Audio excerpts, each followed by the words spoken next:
My father had passed when I was small, and my mother raised 7 children. It was 4 boys and 3 girls, and I was the youngest of all. My brother was the baby. R.C. was the baby. We had to see to him, and everywhere we go, he wanted somebody to tote him. We had to pack him. So, and my oldest sister, she had told him, get on my back. And he'll get on my back, and she had told him, And she kept on, she said, Tom, you told him some. He said, I don't want her told me, she too little. The gentleman place that we was living on, he had a son, which is about 2 years older than I, and which is a white man, and his name was Raymond Durden. And we came up together, okay? And it was a good life. Well, Daddy whipped him, he whipped me. I mean, that's just the way it was. We were close. And but I knew that if he got a whipping, I was too, because I was right in the mix of whatever he was doing. And if I didn't take the whipping, he would come by the house and tell my mother, and she would get me. We were killing hog down in Mr. Hardy dirt. My mama was cooking fat. Jim, we were cutting fat up. Raymond and Clifford were running around playing. They were small, they run around playing and messing with different ones. So, and they said, Daddy's gone. That was Raymond said. Daddy gone up in the field to feed the cows. So Jim said, is it? He said, yeah. He said, Raymond said, I got a little bottle out here. Jim said, go get it. Go get it. Jim said, go get it while he gone, Raymond. Clifford run around there. No, Raymond, don't get the noun. We call Jim noun. Don't get the noun. And Raymond said, why? Why, Clifford? Why you don't want to get the Jim? Call. He'll get drunk. He'll get drunk. And so Raymond said, well, he just want a little taste. No, he'll get drunk. Come find out get to me. My mother she taught me a lot, and also that made me stronger is this Raymond Durden I was telling you about, who was, we were living on this place down there. They only had as one boy, and I went around with him, and I saw that the things he was doing because he was a little older than I am, and I was seeing some things he was doing, and I kind of want to set my mind to do some of those things. He was aggressive. He never got into any, he was a role model. He worked at a store by the name of Piggly Wiggly.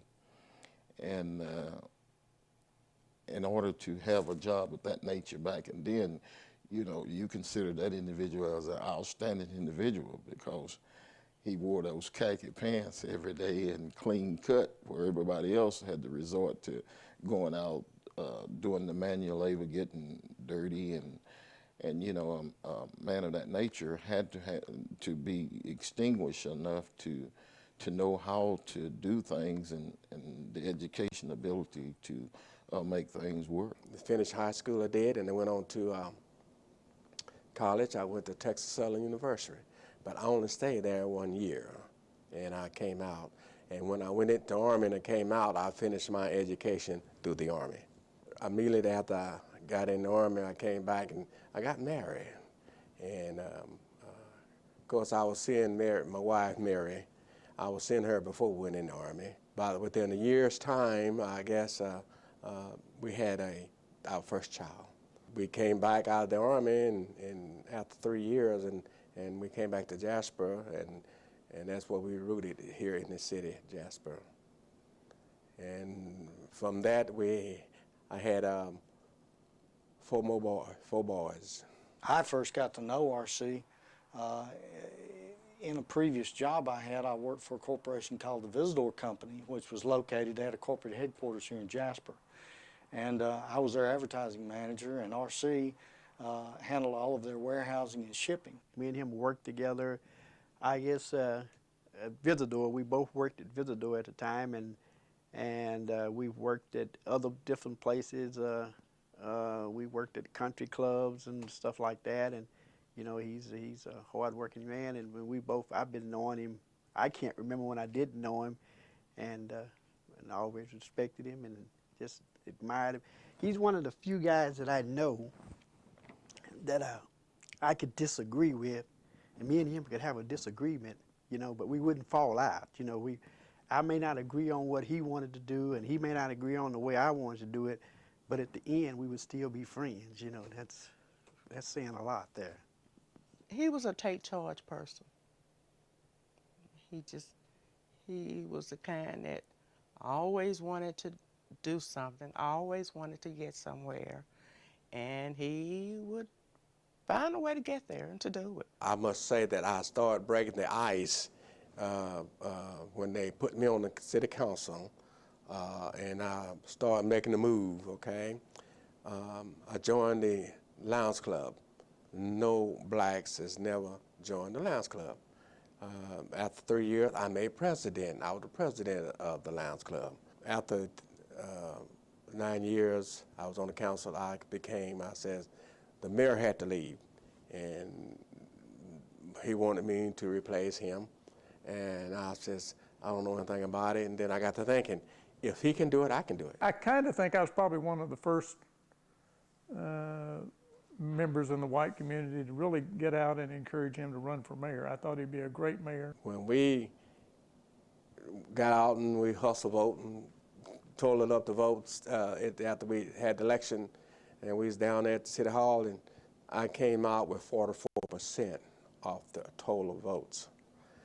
And that made me feel good. Jasper made history. That was the first time a black person ever held a position as mayor. The first black mayor of a small town in East Texas. Everybody was excited, you know, and everybody wished him well. And It was more than on the average welcome and receive. For the mere fact that at that particular time, I came in on the council at the same time, and I was fortunate enough to be the mayor pro tem. After that, we just kept breaking the ice, and I just kept moving into different places that where blacks has never been, okay? And I'm not bragging about it, but I'm glad that I could be in that position to make the move. I think it's just been a big plus for the people of Jasper. He could easily go into the white neighborhoods and be felt just the same if he could go into the black neighborhood. I didn't see no color, okay? I was raised up just about by a white man, okay? And my mother was black, so I didn't see any color. All I saw right from wrong. Mayor Horn has a compassionate nature that the average individual, and I'm not speaking white or black, I'm speaking of personal knowledge of an individual. He has a compassionate nature that not too many individuals can have. I had been called Uncle Tom and all that stuff, black from the blacks, respectable peoples. And I don't see myself as an Uncle Tom. I see myself as a person that care about peoples. He always had great empathy for people and great sympathy for their needs, and tried to help them every time they had a chance. I never had shied nobody, and you don't have to be way up high do for me to sit down and talk to you, or you come into my house and sit down and eat, you know. Anybody that out there in the street, they want to talk, I will talk, okay? I listen to what they have to say. He wasn't the guy that saw you last week on the street at the parade and waved at. Now, if he saw you next to the house, he was that guy waving at you then. I don't care what you were doing. My biggest problem was some of my own folks. When they get to talking about how bad that the white folks are doing them, I had to stop them and says, take a look at yourself, okay? There are problems here between the races, but they're not any more or any different than other areas. Some black guy says, there is no black car salesman, okay? There is no, not enough black people in the bank, not enough black people in the courthouse. The policeman is whipping up on the blacks and all this stuff. Me and the mayor disagreed when he said that there weren't any racism here, and I think if he had to say it over, he would say it differently. If there's 1 million towns in the United States, we are one of that 1 million that's racist towns. We do have some that really would like to see Jasper go down the drain. We do. And I won't call no name, but we do have them. It's basically with the older peoples.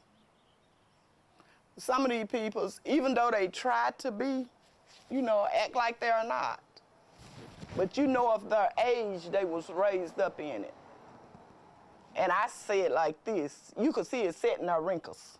They still had that old folkism, what happened way back, John, and they still want to say, nigger this, nigger that, you know, and sometimes it slips.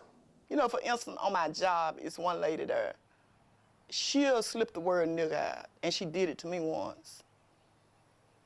And this woman is like in her 80s, so when I talked to her daughter, she was like, oh, mother never would have said nothing like that.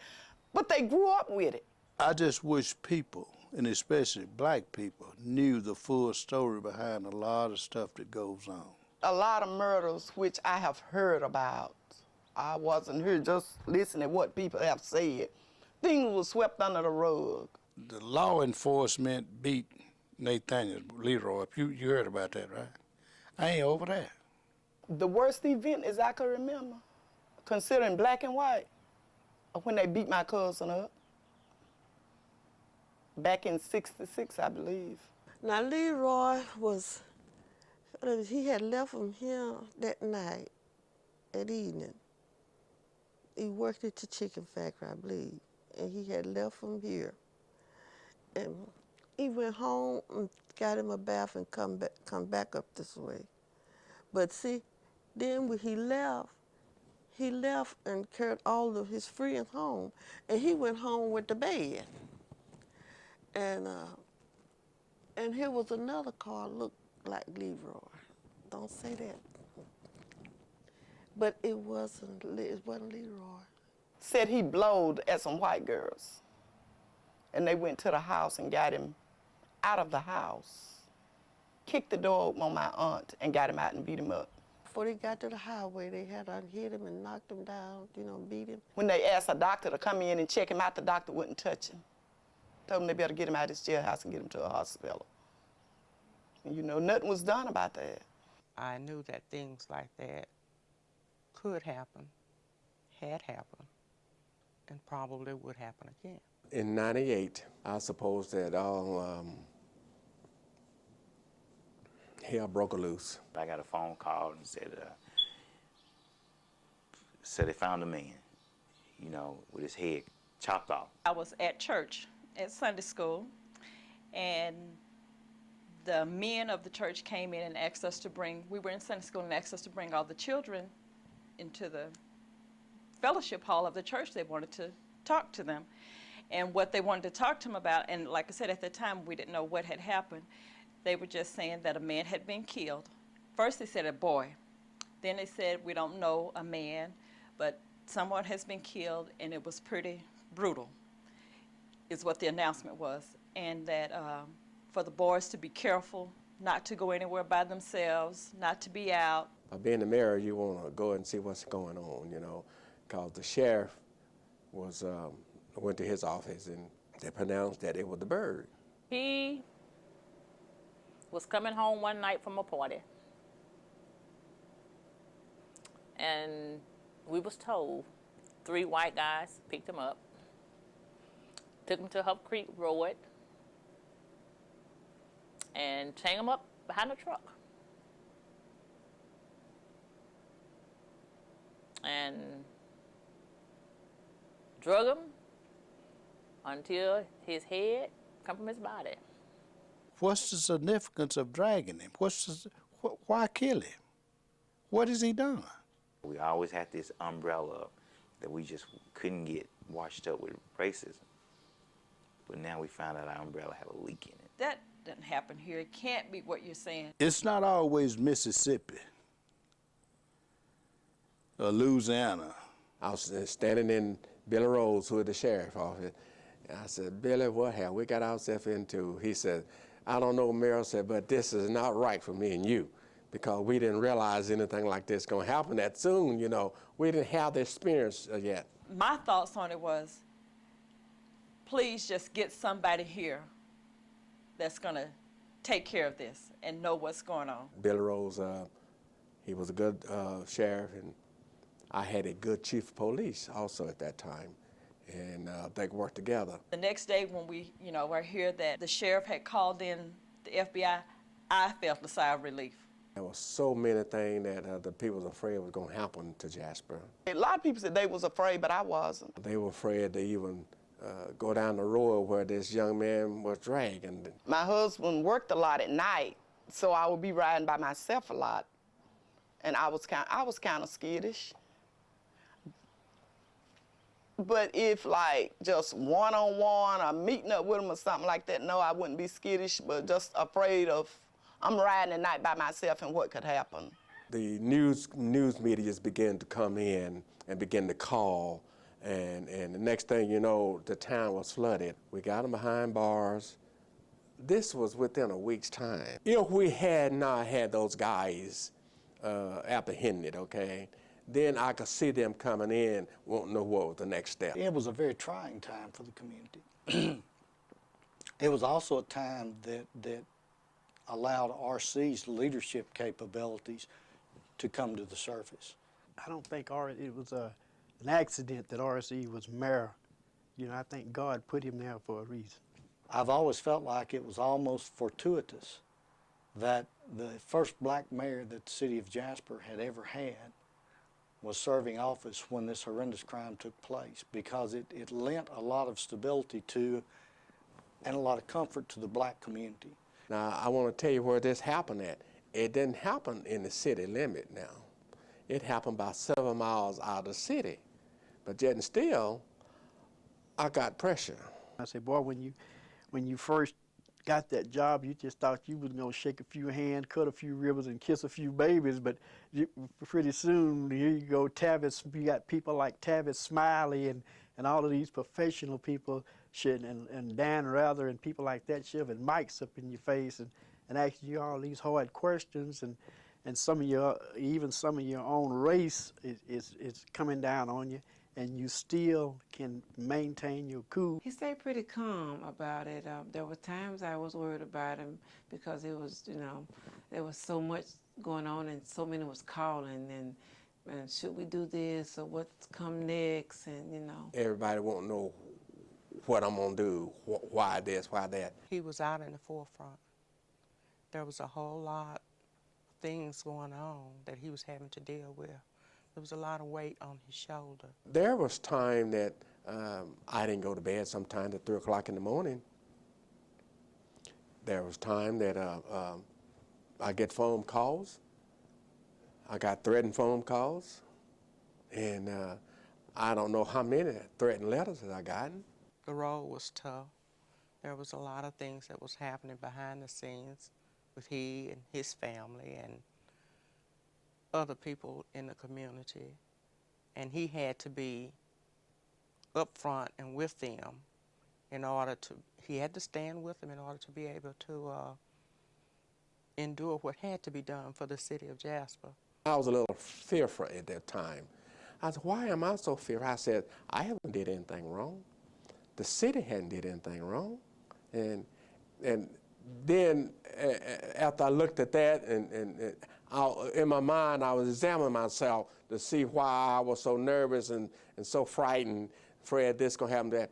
I said, well, I hadn't did anything wrong, and I asked the Lord to move it, and the Lord just moved it off of me. I said, this is his first year in there, and hasn't been in there that long before this happened. I said, God gonna take care of it. And I told him, I said, God gonna take care of it. You just be calm, brother, be calm. He said, I'm just tough, I'm just tough. As the world looked at us, they were trying to make this entire community out to be some kind of a racist community. And nothing was further from the truth. RC knew that. All of us that lived here in the community knew that. Jesse Jackson came down. He the first one came, and he was wanting to come, and he called. And I said, that's fine. And he called the Burge family. I said, that's fine, he says. And he called Walter. And I sent my limo to Lufkin to pick him up and bring him over. And we had a meeting with him. And we told him, I said, we do not need anybody coming in that's going to be raising any kind of hell. What we need now is peace. It was pretty tense for a few weeks. You know, we had Black Panthers in here, and the Klans made reservation on the courthouse square, okay? But the Black Panther wanted to march in the street. And you don't have to have a permit to be on the courthouse square. You had to have opportunity. it could have very easily become a volatile situation. We asked them to unload the gun. The gun was loaded. We asked them to unload the gun. They failed to do so. We carried them off to the side, Mr. Diggers and I, and we talked with them and told them that we didn't want our town ruined. We want to make sure that we live here. We want to have it in peace. And they told us that they're not going to harm the town. It was much to the leadership of many of the black leaders, but certainly Mayor Horn, that it was a peaceful situation. I told Reverend Long, Reverend Hart, and I told all of them that I will like for them to handle all the prayers and religious things that they can do for the city to keep us in the peace and just keep us on prayer, okay? And I just give that to them. I didn't have to worry with that. And they did an excellent job, okay? They began to have prayer vigils about it all the time. And you saw white men and black people holding hands. That was a good statement. They all came together, black and white. Dennis Robert, he paid for the funeral. This came through Jesse Jackson. Jesse Jackson handled all that. So that's why I say that he was a different person when he got here, because he saw how we were handling the matter. And see, and at the time, he didn't realize who was in control of the city. Okay, you had a black mayor, you had 2 black council members, one of them was Mayor Pro Tem, and you had Walter Diggers, who is over 12 county, one of the biggest payrolls here in East Texas, DB East Texas Council government. It was black really was in control. To be honest, I think God strategically placed these people in places that they were there at all times. We had comments to tell us that if it had been the other way, a white mayor at that time and said it could have been, the town wouldn't have been standing like it is, okay? Without the black churches in our community, in our lives, I'd hate to think what would have happened. You had black people over here. You had white people over here. The white people were more afraid. How are you going to respond? How are you going to react? And the black people didn't know how to react.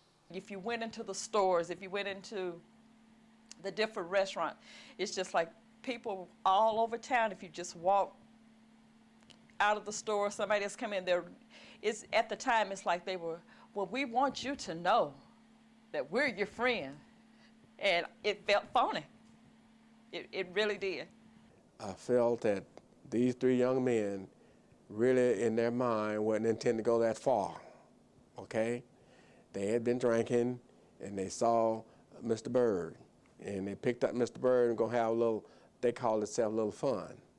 But I think that once they got out there and they got to going a little too far, Mr. Bird was being nice to them, okay? If somebody had hurt my son, and him not having provoked it, that'd been it. And I feel like everybody has that same privilege to feel that way about their children. We lost our son. That was Paul. Someone said he took his own life, inflicted a gunshot wound. I didn't believe that. He had a gunshot wound to the head. One side of his head was kind of blown off. And I can relate to the Byrd situation, how they felt when they lost their son, even though he was dragged. And but it's a feeling that you just do not get over soon.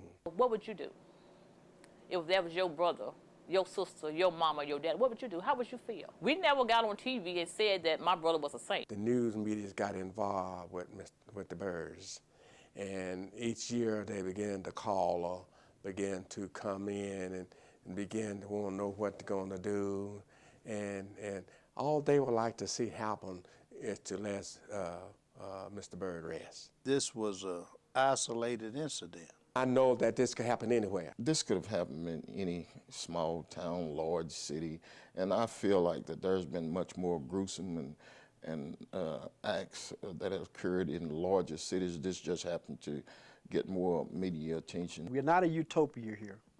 We realize that there are people who hate people, you know, and there are black and white. There you got hatred on both sides. All white people don't hate black people in Jasper. I have some wonderful black friends in this community, and certainly one of the foremost in that group is R.C. Horn. During that time when everything was going on, I think that the internal him showed for the whole city. In '98, if I wasn't a man, I had to be a man. When the world started to get to meet him and hear who was Mr. Mayor Horn, well, kind of person we already knew. When your life has been threatened, okay, it kind of makes you step back and want to get behind the door if you're not strong. If you're not strong, you want to just throw hands up. But I was determined to stand and meet the challenge, because I knew that it wasn't in Jasper, Texas that I was brought up in. How would I say he handled things? Like a surgeon. You know, he knew he had a major heart surgery. To me, he tried to be fair. You know, he was, like they say, caught in between a rock and a hard place. But overall, he was trying to be fair, to keep peace on both sides. He was good. He was good to my mom and dad. When they needed something, he was there. All we had to do, pick up the phone and call him, and he's coming. He said, if I can't get there, I'll be there after a while. And I love that of him.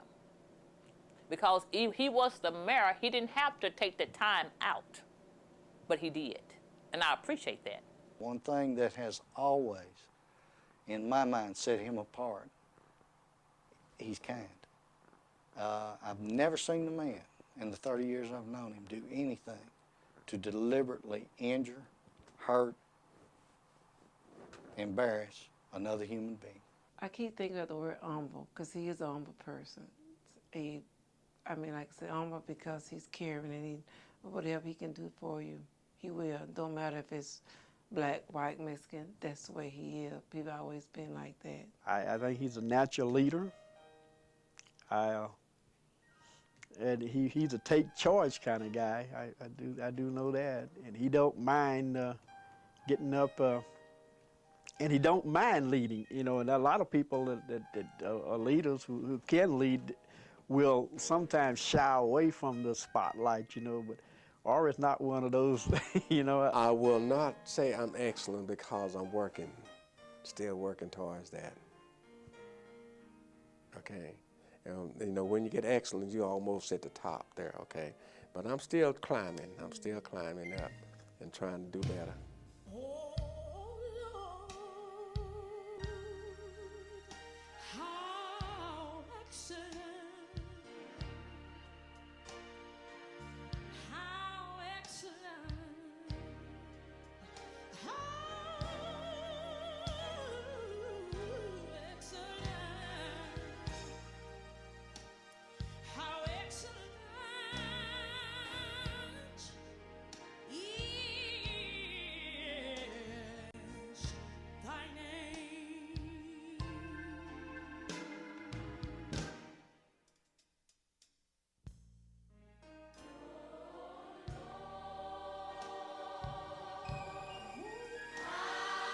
Thank